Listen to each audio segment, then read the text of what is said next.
প্রিয় শিক্ষার্থী, রাজবাড়ী সরকারি কলেজ আয়োজিত ভূগোল বিষয়ে তোমাদের স্বাগত। আমি গত ক্লাসে তোমাদের সাথে আলোচনা করছি বাংলাদেশের জলবায়ু এবং বাংলাদেশের জলবায়ু নিয়ে আলোচনা করছি। আজকে হলো শেষের দিকে আমাদের এই চ্যাপ্টারের একটা লাস্ট। তারপরে আমরা চলে যাব সমুদ্র তত্ত্ব।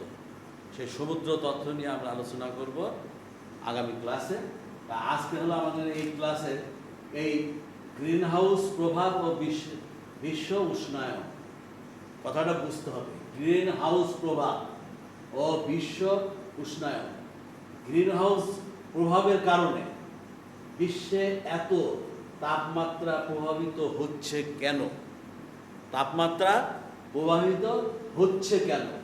গ্রিন হাউসের প্রভাবে কথাটা দেখো, বইগুলো দেখবা যে গ্রিন হাউস প্রভাবের কারণে বিশ্ব উষ্ণায়ন অর্থাৎ গ্রিন হাউস প্রভাবের কারণে বিশ্বে এত তাপমাত্রা হচ্ছে কেন, এত তাপমাত্রা বাড়তেছে কেন, এবং এর প্রভাবে এর প্রতিক্রিয়া কি সমস্যার সৃষ্টি হচ্ছে এখন ওয়ার্ল্ডে অর্থাৎ পৃথিবীতে।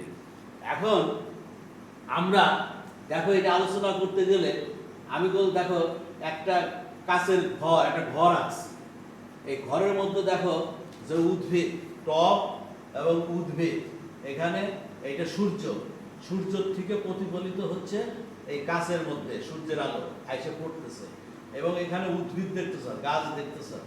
এই গাছগুলা এই সূর্যের তাপ বা আলোটা এর মধ্যে পড়তেছে, কিন্তু আলোটা আমরা বেরোতে দিচ্ছি না।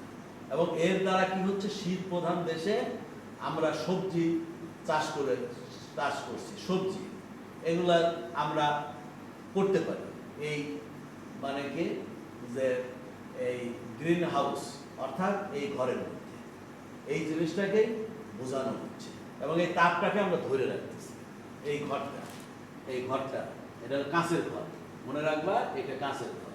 গ্রিন হাউস বলতে স্বচ্ছ কাঁচের ছাউনিযুক্ত ঘর। আমি লিখেও দিচ্ছি, গ্রিন হাউস বলতে স্বচ্ছ কাঁচের ছাউনিযুক্ত ঘর। এটা আমি তোমাদের লিখে দিচ্ছি, এটা তোমরা মনে রাখবে। গ্রিন হাউস আর গ্রিন হাউসের প্রভাবে কি হয় বা গ্রিন হাউস প্রভাবটা কাকে বলে? পৃথিবী থেকে নিঃসরিত তরঙ্গের বিকিরণকে বায়ুমণ্ডলের কার্বন ডাই অক্সাইড, ওজোন, জলীয় পদার্থ, মিথেন ইত্যাদি গ্যাস অতি সহজে শোষণ বা গ্রহণ করে বায়ুমণ্ডলে উত্তাপের সাহায্য করে। দীর্ঘ তরঙ্গের বিকিরণকে বায়ু উত্তাপ ধরে রাখার কৌশলের মতো বলে অনেকটা কাজ ধরে উত্তাপ ধরে রাখার কৌশলের মতো বলে মনে হয় বায়ুমণ্ডলে। এই প্রক্রিয়াকে গ্রিন হাউস প্রভাব বলে।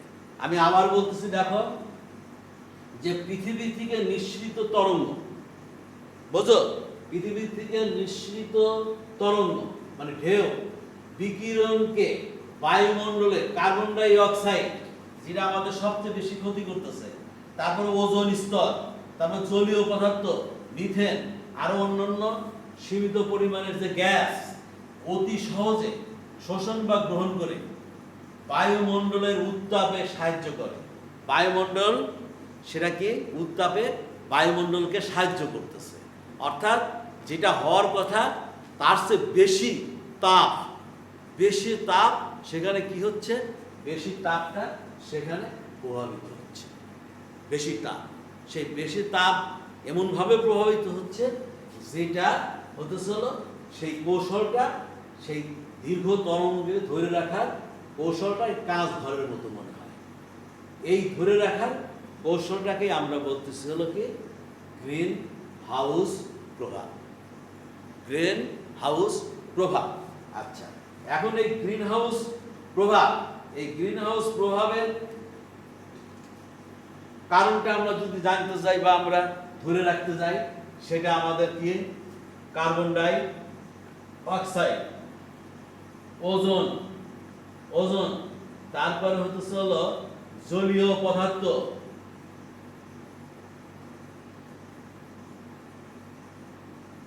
তারপরে হতেছে হলো মিথেন গ্যাস, তারপরে অন্যান্য কিছু আছে, ও অন্যান্য গ্যাসও কিছুটা আমরা এখানে দেখি, যেটা হলো কি বায়ুমণ্ডলকে উত্তপ্ত করা। এই বায়ুমণ্ডলটা কেন উত্তপ্ত হচ্ছে এবং এর দ্বারা কি ক্ষতি হবে সেইগুলো নিয়ে এখন তোমাদের আমি আলোচনা আসতেছি। তাহলে এটা হলো কাঁচ ঘর, স্বচ্ছ একটা কাঁচের ঘর। এখানে দেখো উদ্ভিদ, এই ঘরটা সম্পর্কে তোমাদের ধারণা রাখবা। এটা হলো সূর্য। এই সূর্যটা কি করতেছে, এই সূর্য আলোটাকে আমরা ঢুকাই দিচ্ছি, ঢুকাই দিয়ে তারপরে আমরা বেরোতে দিচ্ছি না। শীত প্রধান দেশে এইখানে এইভাবে সবজির চাষ হয়, শীত প্রধান দেশে, ঠিক আছে। আর গ্রিন হাউস প্রভাবটা বা গ্রিন হাউস যে প্রভাবে এই জিনিসটা, এই সংজ্ঞাটা তোমরা বারবার করে বুঝবে এবং জানবে এবং সেটা ধরে রাখার জন্য চেষ্টা চালাবে। তাহলে এখন আমি গোল মুছে ফেললাম।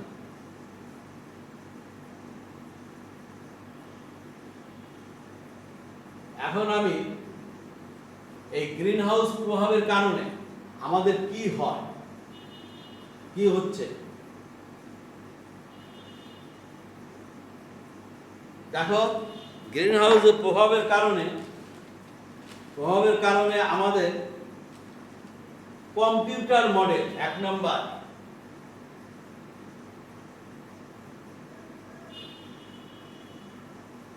Computer model. 2 নম্বর জলবায়ুর উপাদান, জলবায়ুর উপাদান, জলবায়ুর উপাদান তারপরে প্রভাবিত করে,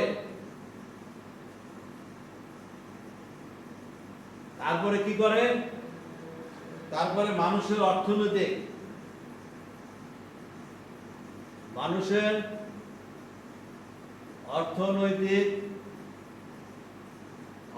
ক্রিয়াকলাপের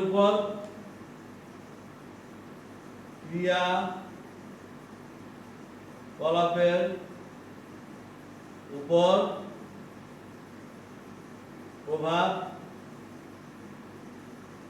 বিস্তার করে।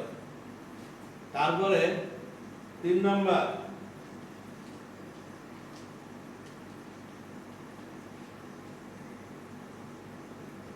সূর্য, পৃথিবী, তারপরে হলো তাপ পরিবর্তন,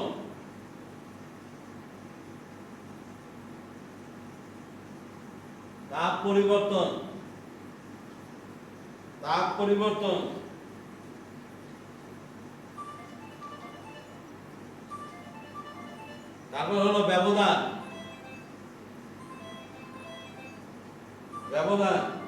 তারপর হলো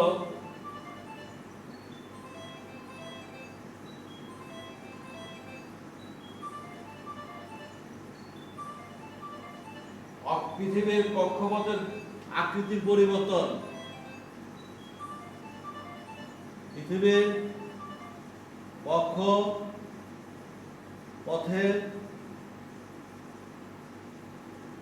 পরিবর্তন, সূর্যের শক্তি, তারপরে মহাসাগর ও সাগরের গুলো শক্তির পরিবর্তন, বায়ুমণ্ডলের গঠনের পরিবর্তন, বায়ুমণ্ডলের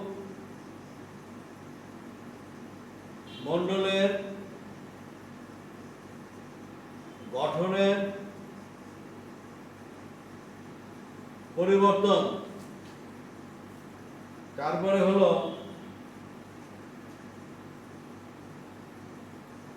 উৎপাদনের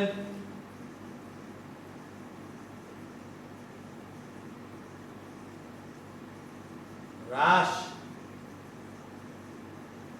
বৃদ্ধি, মানে মোটামুটি এগুলা। হ্যাঁ, তারপরে আমরা আসতেছি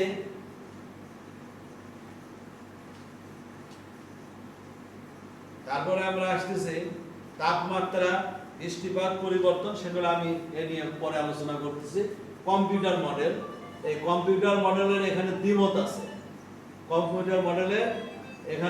আছে, বিজ্ঞানীদের, যে এই তাপমাত্রা বাড়ার ক্ষেত্রে এবং এইখানে যে মডেল সাহায্যে আমরা আলোচনা করতেছি, সেই আলোচনার ক্ষেত্রে যে বিশ্বের যে তাপমাত্রা, সেই তাপমাত্রার প্রভাবটা আমরা সেই জিনিসটা কম দেখতেছি, কম পরিবর্তনে সেই তাপমাত্রার অবস্থাটা আমরা কম দেখতেছি। এবং সেই জন্য এই কম্পিউটার মডেলের ব্যাপারটা নিয়ে তেমন কোনো আলোচনা নাই, অর্থাৎ বিশ্বের তাপের উত্তাপের ক্ষেত্রে বা কিভাবে তাপটা বাড়তেছে এটা একটু খুরাজ।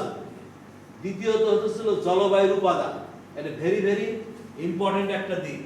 জলবায়ুর উপাদান যেমন অক্সিজেন, নাইট্রোজেন বা যেভাবে ভূপৃষ্ঠে ইয়া হচ্ছে তার দ্বারা, যেটা carbon die oxide, ozone, carbon die oxide, ozone, আর হলো নাইট্রাস অক্সাইড, তারপর হলো মিথেন। এই যে গ্যাসগুলা, এই গ্যাসগুলা দ্বারা দেখা যাচ্ছে কি যে প্রভাবিত করতেছে। সেই প্রভাবিত করে দেখা যাচ্ছে কি যে অর্থনৈতিক ক্রিয়াকলাপের উপরে এর প্রভাব পড়তেছে। প্রিয় শিক্ষার্থীরা, তাহলে এখন দেখো সুন্দর একটা জিনিস আমাদের বাড়া আসছে, সেটা হলো কি জলবায়ুর উপাদান। জলবায়ুটা এখন প্রতিটা জিনিসকে, প্রতিটা ক্ষেত্রটাকে ধরে রাখার চেষ্টা চালাচ্ছে। ধরে রাখার, সেটা কি হচ্ছে, ধরে রাখার চেষ্টা চালাইতেছে। এখন ধরে কত রাখবে? এখন দেখা যাচ্ছে কি যে এই উপাদানগুলো কি হচ্ছে, এই উপাদানগুলার যে অবস্থা, সেই অবস্থাটাকে আমরা সেটাকে ভূপৃষ্ঠকে ইউজ করতেছি, ব্যবহার করতেছি। ব্যবহার করে দেখা যাচ্ছে কি সেটা হচ্ছে তাপমাত্রাটাকে এমন পরিমাণে আমরা মানে বেড়ে যেতে দিচ্ছি, সেটা দেখা যাচ্ছে কি যতই দিন যাচ্ছে ততই আমাদের তাপমাত্রার পরিমাণটা বাড়তে থাকতেছে। তাহলে এখন আমি যদি মনে করি যে দেখো যে ঊনবিংশ শতাব্দী, অষ্টাদশ শতাব্দীর পরে ঊনবিংশ শতাব্দীর যে বিজ্ঞানের যে জয়যাত্রা, বিজ্ঞানের জয়যাত্রা হলো, এবং সেই বিজ্ঞানের জয়যাত্রার ক্ষেত্রে দেখা যাচ্ছে কি যন্ত্রপাতির ব্যবহার শুরু। যন্ত্রপাতি, সেই যন্ত্রপাতি, সেই বিজ্ঞানীরা বিভিন্ন ধরনের উদ্ভাবন করতে লাগলো।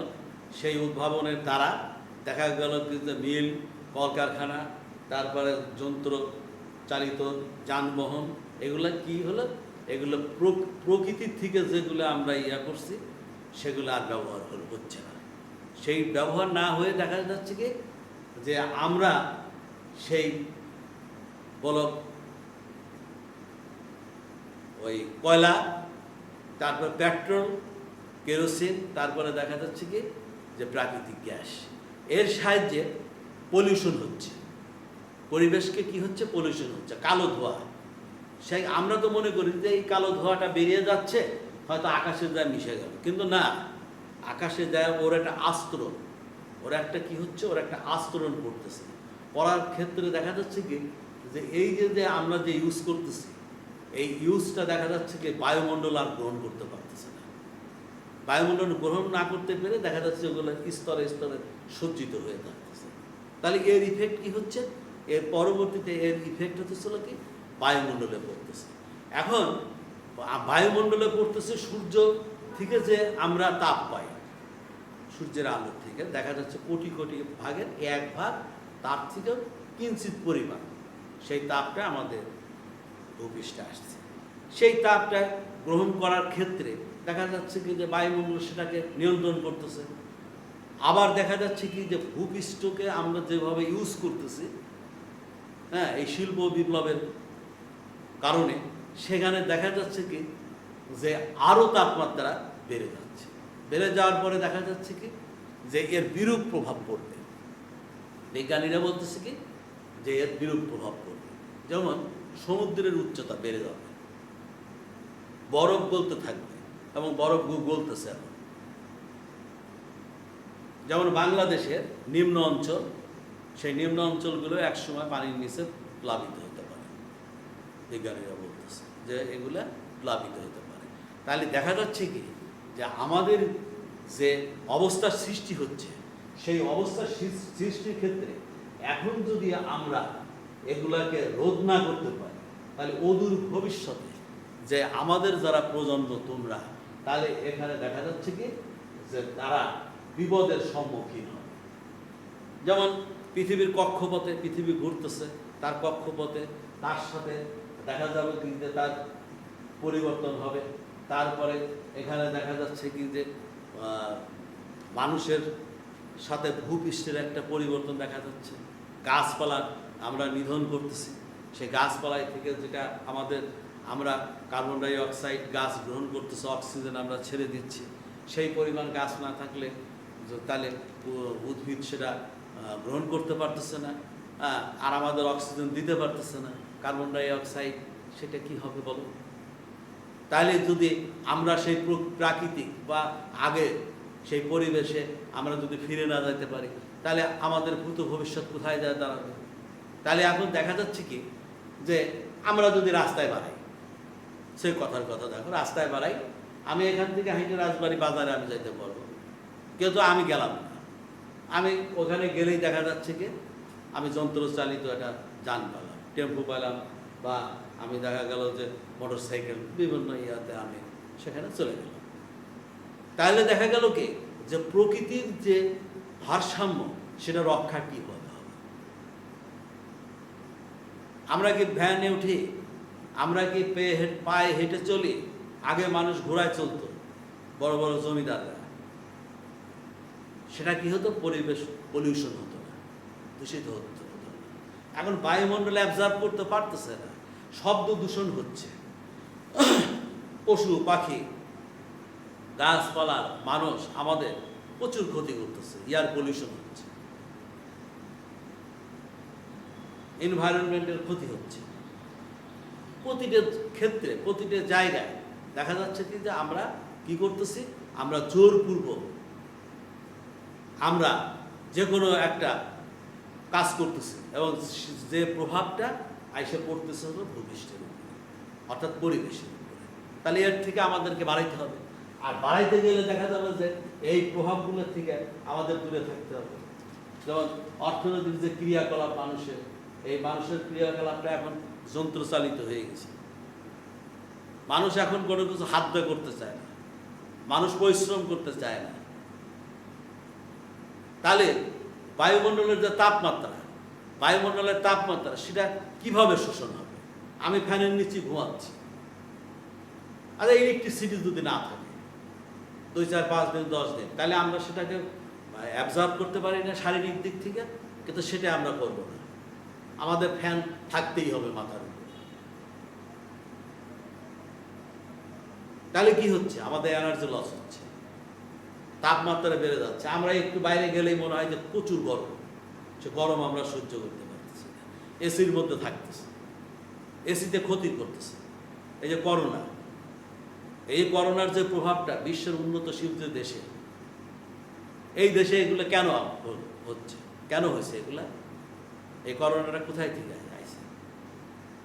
ঠান্ডা, আমরা সেগুলো অ্যাবজর্ব করতে পারি না। তাহলে সেই ক্ষেত্রে দেখা যাচ্ছে কি যে বিভিন্ন ধরনের রোগ ব্যাধির সৃষ্টি হচ্ছে,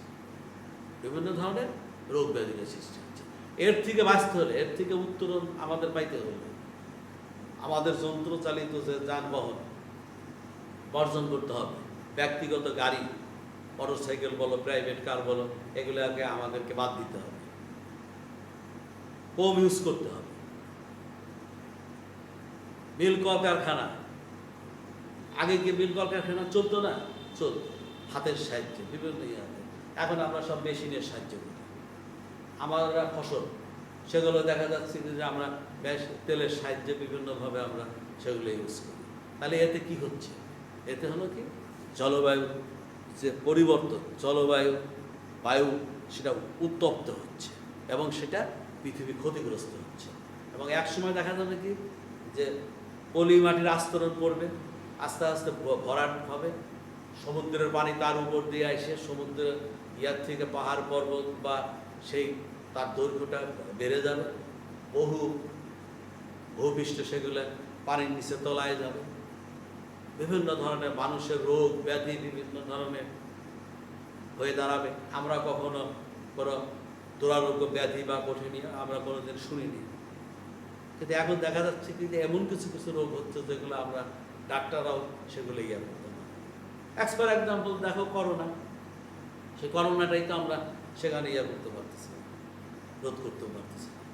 তাহলে বিজ্ঞানের এত উন্নত, বিজ্ঞান এত বিরাট পর্যায়ে তারা উদ্ভাবন করতেছে, সব কিছু করতেছে, অ্যাটম বোমা তৈরি করতেছে, এগুলোর প্রভাব আছে না? যেমন জাপানে হিরোশিমা নাগাসাকির কথা চিন্তা করে, আজও বায়ুমণ্ডল, বায়ু প্রবাহ, আজও ওইখানে কত ক্ষতি হচ্ছে, সামাজিকভাবে পরিবেশের ক্ষতি হচ্ছে। তাহলে এর থেকে আমাদেরকে বেরোতে হবে। আচ্ছা, এখন গ্রিন হাউসের প্রভাবে কি হবে দেখো, আবহাওয়া এবং জলবায়ুর পরিবর্তন, প্রাকৃতিক দুর্যোগ, দ্বীপ ও দ্বীপ অঞ্চলের দুর্দশা, মরুভূমির সৃষ্টি হবে, কৃষিকাজের উপরে প্রভাব পড়বে। তাহলে এই যে এই প্রভাবগুলো দেখা যাচ্ছে কি যে একদিনে এগুলো রোধ করা যাবে না, একদিনে এগুলো রোধ করা যাবে না। আর সে রোধ করতে গেলে দেখা যাবে কি যে আমাদের, আচ্ছা, রোধ করতে গেলে তাহলে দেখা যাবে যে সেগুলো আমাদেরকে কি করতে হবে, আমাদেরকে নিজেদের সচেতন হতে হবে এবং মানুষকে সচেতন করতে হবে। ঠিক আছে? তাহলে এখন দেখা যাচ্ছে কি যে আবহাওয়া ও জলবায়ু পরিবর্তন কি হবে, এর প্রভাবে কি হচ্ছে, এর প্রভাবে হচ্ছে হলো কি, এক নাম্বার হলো কি, এক নাম্বার হলো আবহাওয়া ও জলবায়ু পরিবর্তন। দুই নাম্বার হলো প্রাকৃতিক দুর্যোগ। প্রাকৃতিক দুর্যোগ দেখো, আমাদের বয়স 60 বছর, আমরা ছোটবেলায় আমরা প্রাকৃতিক দুর্যোগ এত দেখিনি। এখন শীতের সময় গরমের সময় শীত, বৃষ্টি হয় না, ঝড় হয় না, বিভিন্ন টাইপের যে ঋতুর যে পরিবর্তন, সেই অনেক পরিবর্তন ঘটছে। তার মূলত কারণ কি? তার মূলত কারণ আমরা পৃথিবীর ভূপৃষ্ঠকে আমরা কৃত্রিমভাবে ইউজ করতেছি, কৃত্রিমভাবে ব্যবহার করতেছি, যন্ত্রচালিত মানুষ হয়ে গেছে আমরা, রিমোট কন্ট্রোল মানুষ। আমাদের এখন কর্মক্ষমতা, দক্ষতা, এখন সেই জিনিসটা আমাদের নাই, আমরা সেই জিনিসটা এখন দেখি না। তাহলে প্রিয় শিক্ষার্থীরা, তাহলে তোমাদেরকে সচেতন হতে হবে, তোমাদের পরিশ্রম করতে হবে, তোমাদের কষ্ট করতে হবে। তোমরা অলসতার মতো সেই অলস জীবন যাপন তোমরা করবে না, আরাম আয়েশ সেগুলো তোমরা করবে না। তারপরে আমরা দেখি দ্বীপ এবং বদ্বীপ অঞ্চলের দুর্দশা। ওই দ্বীপ অঞ্চল, বদ্বীপ অঞ্চল, তারপরে ওই কি কয় সমুদ্র উপকূলবর্তী অঞ্চল, বিভিন্ন জায়গায় দেখা যাবে যে এর প্রভাব পড়তেছে। আস্তে আস্তে দেখা যাবে যে পানির মধ্যে মাছ থাকবে না। যেমন ধরো যে আমাদের এখন বাংলাদেশে দেখা যাচ্ছে কি যে হাওর বাওর